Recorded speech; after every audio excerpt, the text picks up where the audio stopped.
I'm normally a fairly peaceful guy, but one thing that I've really had an interest in since about the age of 10 are swords. I remember sitting in the school library with my friends during the lunch break, poring over history books, reading about all the different types of weapons, armour and equipment used throughout the ancient era, but swords really stood out as one of my favourite weapons.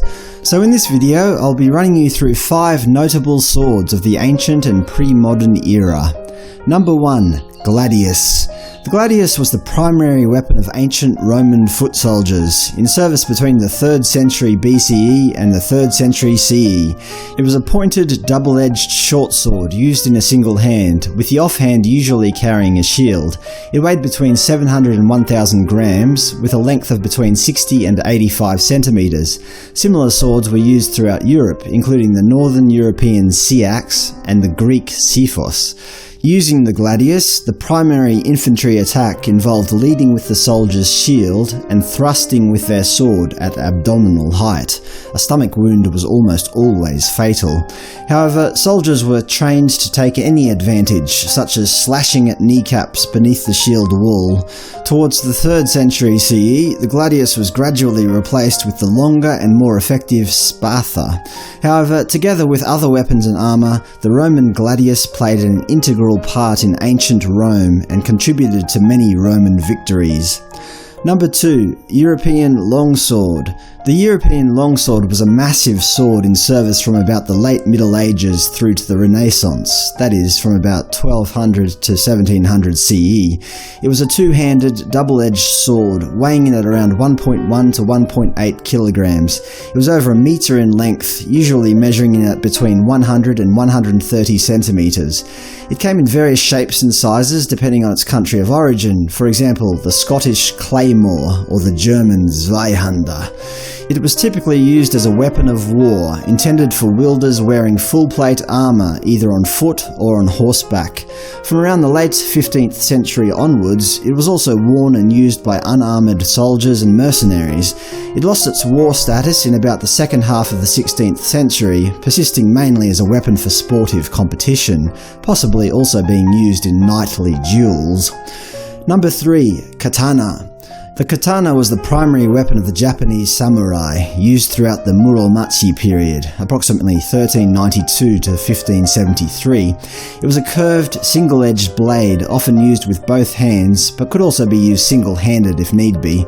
A typical sword weighed between 1.1 and 1.3 kilograms, coming in at a length of between 90 and 110 centimeters. The Chinese dao was a similar weapon, but used mainly in one hand, and the samurai's companion sword, the wakizashi, was a smaller variant of the katana. Together, the katana and the wakizashi were referred to as daisho, and were only allowed to be worn by the samurai as a symbol of their social power and personal honour. Katana were designed to be drawn quickly. Samurai would wear their sword on a belt-like sash, and obi, with the sharpened edge facing upwards. They were trained to draw their sword and strike the enemy in a single motion. Historians have said that katana were among the finest cutting weapons in world military history, so certainly deserve their place on this list. Number 4. Rapier. The rapier has its origins in Spain, but is a rather loose term for any straight, thinly bladed European dueling sword that has a protective hilt. They were always used in a single hand, but were often designed using a single or double-edged blade. They typically weighed about 1 kilogram, coming in at around 104 centimeters in length. Later variants include the French small sword, also known as a court sword or dress sword, and the épée, which is still used in sport fencing today. The rapier is a purposely designed thrusting weapon, but certainly cutting or slashing attacks have also been documented in historical documents. They were not really used as a weapon of war, as they were too fragile, but were considered more of a gentleman's weapon, used for duels and self-defense. They were often employed with an offhand buckler, a type of small shield, another weapon, such as a dagger, or even a cloak, to assist with defense. The rapier became extremely fashionable throughout Europe within the wealthier classes. However, it did face a certain amount of criticism as not providing enough protection to its wielder. George Silver, an English gentleman known for his writings on swordplay, recommended the shorter but stronger backsword as being a good alternative to the rapier.